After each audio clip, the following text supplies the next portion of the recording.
Hello, and thank you for joining me on the show today.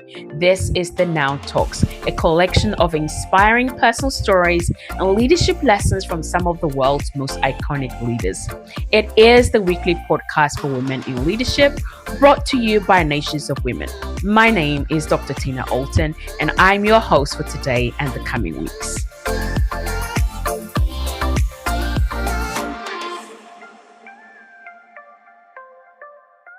Welcome again to another episode, and we're on a new series, which is all about coming home to ourselves.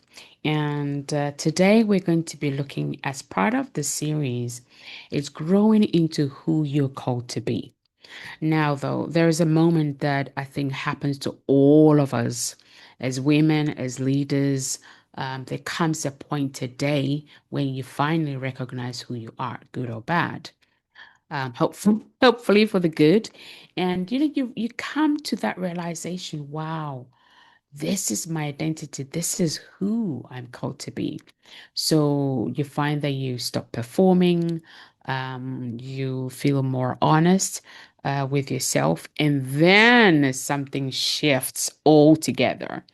Because knowing who you are is one thing, knowing who God says you are is one thing, and growing into this version of this woman or leader is a whole totally different situation altogether. And this is where I think as leaders, as women, sometimes we stall a little bit, and that's not because there's a lack of potential or lack of faith, but simply because to grow actually requires us to be intentional. To grow requires courage, and to grow requires consistency. Change happens to all of us, and it will happen to all of us. When you think of a baby, when you have a baby, whether you feed the baby, clothe the baby or not, the baby will keep growing, because day one would come, day two would come, day three would, okay, of course, the baby might be unwell, but nonetheless, the baby would not be, a day one baby. The baby would be 1 month old or three. So change will happen to all of us. We all age. Seasons move, circumstances come and go, and shift sometimes around us. But growth is a choice. Growth is optional. So today we're going to be exploring and talking about what it actually takes to grow into who God has called you to be. What are some of the things or ways in which we can get pulled off track? What can help us to stay anchored? And how do we stay intentional when life gets busy? Because let's face it, we all live, and lead busy lives, whether it's in our home or staff or teams or organizations. Life is busy. Everywhere you look, life is busy. So how can we continue to stay intentional, especially when life gets super, super busy? So growing into who you're called to be doesn't necessarily happen automatically. Of course, time happens to all of us, but it doesn't necessarily mature you. And having experiences in life doesn't necessarily also refine who you are. Being successful in whichever way you interpret or determine or measure your success doesn't form who you are. There is a version of you that God has already defined, but walking in that identity, though, requires a whole different level of development. And it's very, very important to note that for us to, become all we're meant to be and walk in who we're called to be requires, as leaders, that we grow and increase in our capacity. Our capacity as leaders has to catch up with who we're called to be. So hopefully at the end of our conversation today, I want us to explore three things together. And these are simply like what it takes to grow, some of the common pitfalls that, can derail us as leaders, and then the anchors that helps us to stay on course. Because you know what you do with an anchor and a boat or even ships, they all have anchors. So we need to be anchored in some way in order to stay on course. And this is really not about, oh, we've got to strive because ain't no one got time for that. And to walk in who God has called us to be, definitely we can and only will be able to do that from a place of rest. So if we look at some of the, key points, what does it actually take to grow?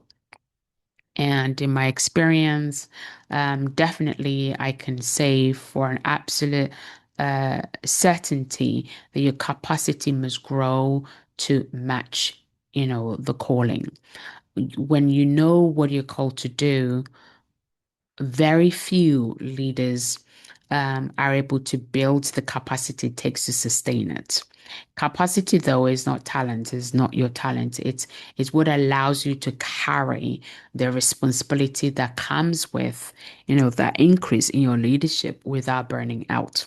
Your capacity may include your ability to emotionally regulate yourself, emotionally regulate your behaviors, your attitude, your mindset, your actions, etc. When things don't necessarily go perhaps your way or the way you planned, even because we have to be flexible. Sometimes not everything is within our control.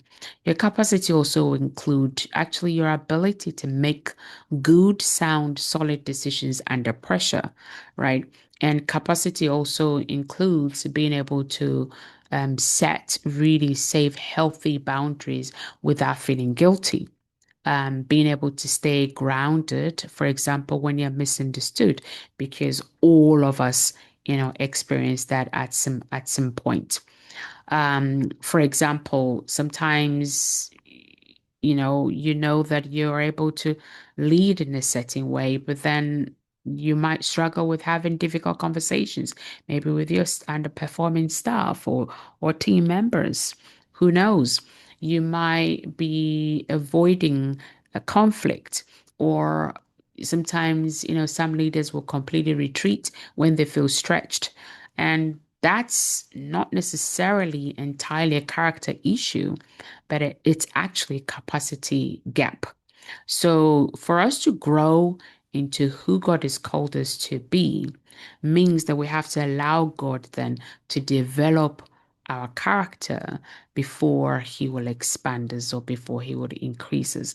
Same as, if you have a little niece or your daughter or granddaughter, whatever it is, and they're 2 or 5 or 7, there's some things you wouldn't give them. You wouldn't give a bike to a 1-year-old baby, for example, because it would just be um it would be harmful to them, but maybe a 7-year-old, So again, God requires us to grow and develop so that then he can expand us. Point number two is that to grow, you definitely will be uncomfortable. Growth requires us to step outside of our comfort zone, outside of, sometimes the familiarities of life. And that's not necessarily a sign that you're off track, though, because growth usually comes with certain level of discomfort. It would make you feel uncomfortable.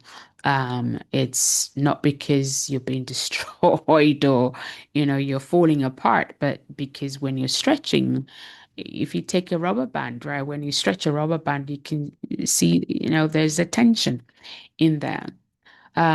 So growth would always require and come with some level of discomfort. Okay. Um, it's like when you do nothing, nothing changes. Sometimes if you refuse to grow, you don't even need any effort to not grow. You just have to do nothing. And then you would find that like there's no growth, nothing has happened, right? So the discomfort that we feel when we're growing is often signals to us that we're actually developing, if you will, and not necessarily that something is wrong. So just be aware that when you're becoming more intentional about your growth as a leader, when you discover your growth gaps, then you can begin to have a growth plan in place. It's something that I do with my team and our thinking partners is being aware of and having an awareness of your growth gaps and then having a growth plan to help you to actually, close those gaps. And finally, growth requires focus. If you want to grow as a leader, you can't afford to be comparing yourself to others. Because when the moment you begin to compare yourself, particularly women, it would erode your confidence, your focus, and ultimately it would cost you your growth. Um, how would you sometimes maybe fall into that trap? Maybe you question your pace, you question your timing. Like, who cares how long it's going to take you to do something? Everybody has their own pace. If you think of a turtle or a snail or a cat or anything else, they all move at their own individual different pace. It doesn't make one better than the other. It's just that we all have to move and grow at our own pace, right? So don't compare even simple things like your timing, your pace, your path, etc. And don't rush either. And don't ever abandon the patience it takes to actually grow. Your calling is very specific and personal to you. Who God has called you to be is very specific because it's just you. There's nobody else like you. If you take your thumbprint, your thumbprint belongs to you. Therefore, it means that who God has called you to be is specific to you. It's personal. Likewise, what it takes to grow and how you're going to grow into becoming that person is also going to be specific. So don't try to copy somebody else's journey. Don't try to, you know, um, adopt to somebody else's plan or strategy, because if you do that, you'll bypass your own development. And growth is not about how fast you are, how it's got nothing to do with by speed. It's all about staying faithful to what you're meant to be committed to. Again, coming back to having an awareness of your growth gaps and then having a growth plan to close those gaps. All of those will determine what speed you require and also how you need to steward and stay faithful. So I hope that is helpful. Now I want us to look at some of the common pitfalls that pulls, women leaders off track. Because the truth is we all drift sometimes a little bit without even realizing it. And the biggest issue is, when we're falling into the trap of avoidance and it's disguised as self-care. And how can this show up? It's like you avoid hard conversations because, quote unquote, I've got to protect my peace. Truth is, sometimes you have to be able to have these difficult conversations. It might be an underperforming team member or something that is detrimental to maybe the growth of your business, your organization, or impacting other people. You need to be able to like face up to these things and have those conversations. Another way that, people are in the trap of avoidance but disguised as self-care is like stepping back because something feels uncomfortable. Come on.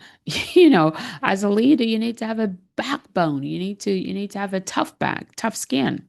So you can't step back, completely shrink, disappear, put your head in the sand because something feels uncomfortable. It's part of leadership. It's part of it comes with the territory of being a leader, and it's unavoidable. It's unavoidable. So deal with it.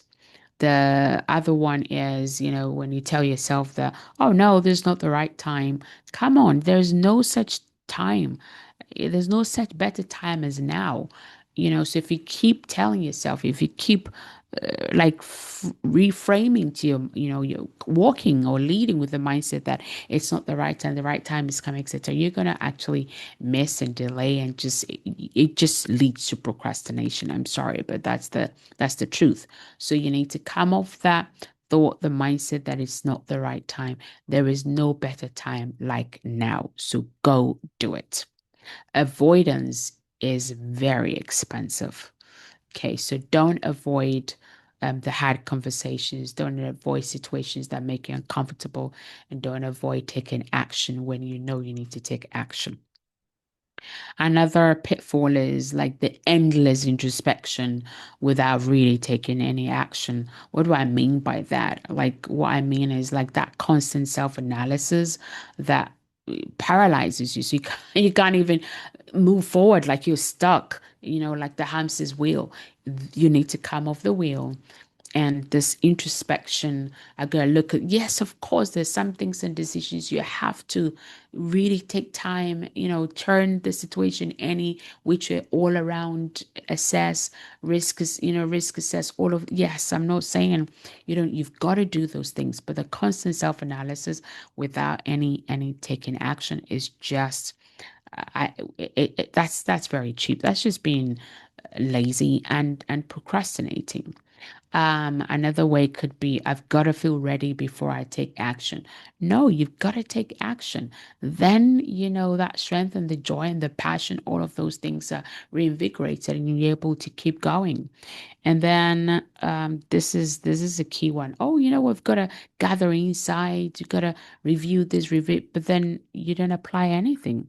So reflection is useful. I'm not saying don't. Reflection is really, really useful, but just constantly reflecting without taking action simply leads to stagnation, procrastination, and just misery. Right. The third trap that leaders or women leaders fall into is people pleasing, and this one is a big one because often it's not even noticed. People pleasing doesn't always look obvious, and the truth is, like, we've all been there before. And what do I mean by that? Well, it can sound something like, well, I don't want to rock the boat. It's easy if I just do it. Well, they'll be disappointed if I say no. It's like, or it can also look like over explaining every decision, saying yes when like you really, really, really know you have to say no because you're overstretched, and delaying yourself because you want to keep other people comfortable. People pleasing literally kills your passion, it kills your zeal, and it would ultimately eat your joy away. So just be mindful of and catch yourself, where do you perhaps sometimes behave in those ways? Um, the other, trap would be, oh, we've got to wait to be confident before we take action. Come on, confidence will come once you kind of like, begin to get going. You make a move, you take a step. Waiting to feel confident before will absolutely, without a doubt, keep you stuck. To grow requires movement, not perfect feeling. So get rid of your feelings, get rid of your feelings, get rid of your feelings. Now, I'll say it again, get rid of your feelings and get real and get moving. Take action. Take action, take action, take action. So that's enough. I don't want to sound like a broken record. Now, if we're going to look at, okay, we looked at the pitfalls, but what are some of the anchors that can help to keep us on track as we're growing to become who, God has called us to be? And the first thing is know your identity, know who you are, know who God has called you to be. It might be uncomfortable, but it's okay. It's part of it, right? Know your identity. Really, really, really know your identity. Okay. And number two, to grow as a leader requires that you take ownership. You've got to take ownership for the things that you do and the things that you're responsible for. It's not about, blaming somebody or feeling entitled. Having that responsibility really truly gives you the power to change something, make a difference, and, make other people's lives better, right? So take ownership, take responsibility. Um, and then finally, this is also very, very key. Community. You cannot grow by yourself. If you take a seed A seed inside a drawer is not going to be able to grow by itself. It needs soil. It needs good soil. It needs water. It needs the sun. It needs pruning. So we all need community. We were never made to do life alone. You need people. You need people that would challenge you in a loving, kind way. People that would help you to really come back to, God's truth, not my truth or your truth. Is like there's only one truth. So people that would, help you to come back to the real truth, which is God's truth for your life, and people that can walk alongside you or lock arms with you without comparison, without, tearing you down. None of those crazy stuff. You need a community that knows how to walk with you and stand shoulder to shoulder with you. And I promise you this, your growth will be accelerated when you feel well supported and be part of a community. That's one of the things I'm really, really pleased about Nations of Women is just a wonderful community that, of women that we are. So if you're looking for a community or listening to this, you have finally found your tribe. So now, if we move to some practical applications, this week we're going to keep it simple. Number one is identify one area that you know you've been drifting. And number two, I want you to name one uncomfortable conversation that you have been avoiding. And number three, choose one intentional action instead of waiting. So unstuck yourself, get unstuck. Number three, set a boundary. Set a boundary. Don't feel guilty about it. What do you need to say no to, right? And number four is stay consistent. Stay consistent. Your growth will respond to how faithful you are to growing. If you're committed to growing, then of course you will grow. So in conclusion, growth is always intentional. It's always a choice. Your capacity needs to grow to match, your calling. Discomfort is part of how your character is formed. The formation that is required to step into the leader you're called to be will make you uncomfortable. And avoidance will ultimately delay your maturity and, just your influence as a leader. And when you anchor yourself, it helps you to stay steady. So I just want to remind you, you're not behind, you're not late, you are on your way to becoming who you're called to be. So some food for thoughts and some quotes to leave with you. You can't drift your way into growing. You have to choose it. Growth is a choice. Change is inevitable. Growth is a choice. Growth is intentional, right? And your calling will always reveal the direction in which you must move. And your capacity will all equally will ultimately determine how much you can sustain what you're called to be. Okay. And discomfort is often evidence of formation. And people pleasing is the worst possible thing you can ever do. So sit with one of these, what challenged you the most? Sit with it. Be honest with yourself. Be really brutally honest with yourself. Or speak to a trusted mentor who can help you to begin to make some shifts. So this week, choose one growth edge, one conversation, one decision, one boundary. And if you're ready to grow with clarity and support, then I want to invite you to our vision day. There's nothing worse than not having vision. Without vision, my people perish. Without vision, it's difficult to know, to see where you're going. It's difficult to determine, are you on track, are you off track, because you can't actually see where you're headed. Our vision day is designed to help you align like the direction of where you're meant to be going with the identity of who God has called you to be. And equally, if you're looking for a community where your growth would be encouraged, not forced, the Nations of Women is here for you. And you don't have to become who you're called alone. We are your tribe. There's a community right here waiting for you to become. Again, be courageous, be anchored, be all in, because becoming who God has called you to be requires that you are absolutely fully all in. Until next week, stay encouraged. And that's all for this week. You've been listening to Dr. Tina Alton with the Now Talks, the weekly podcast for women in leadership, brought to you by Nations of Women.